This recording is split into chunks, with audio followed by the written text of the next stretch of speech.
रामेश्वर धूपदास जी ने जो किशोरी जी के यहाँ लक्षण बताए हैं,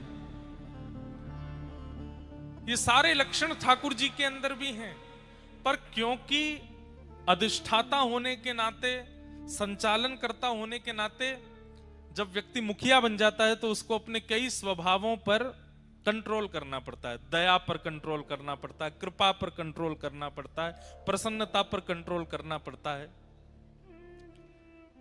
आपके नीचे 100 लोग काम करते हैं तो आपको जानबूझ करके क्रोध करना पड़ता है, जानबूझ करके हंसी रोकनी पड़ती है, जानबूझ करके थोड़ा कृपा दया को नजरअंदाज करना पड़ता है।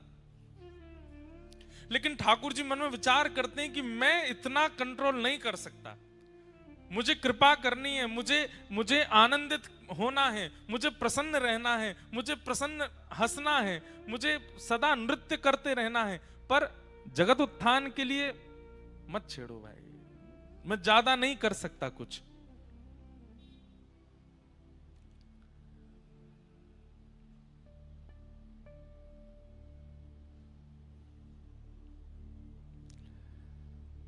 तब ठाकुर जी ने मन में विचार किया कि एक ऐसा स्वरूप प्रकट हो जहां ये कोई भी प्रतिबंध ना हो, कृपा पर प्रतिबंध नहीं, दया पर प्रतिबंध नहीं, आनंद में प्रतिबंध नहीं, प्रसन्नता में प्रतिबंध नहीं, नित्य विलास में प्रतिबंध नहीं।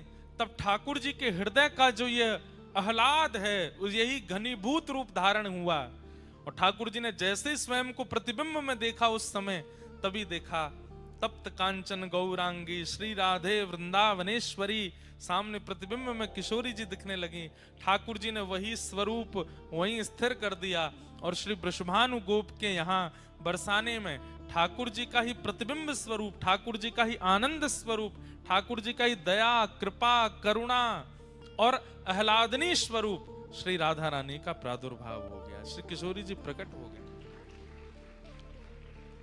इसलिए हमारे व्रज में इतना कहते हैं कि किशोरी जी कृपा बहुत करती हैं, ठाकुर जी कृपा कम करते हैं। नहीं, ठाकुर जी पुरुष हैं और पुरुष रूप में होते हुए विश्व के अधिष्ठाता, इसलिए उनको थोड़ा कहीं न कहीं अपने आप को छुपाना पड़ता है। माँ ज्यादा दया कर देती है, लाड़ कर देती है, पिता को तो कभी कभी बच्चों के आगे स्ट्रिक्ट बनना पड़ता है। जय हो महाराज जी, विराज।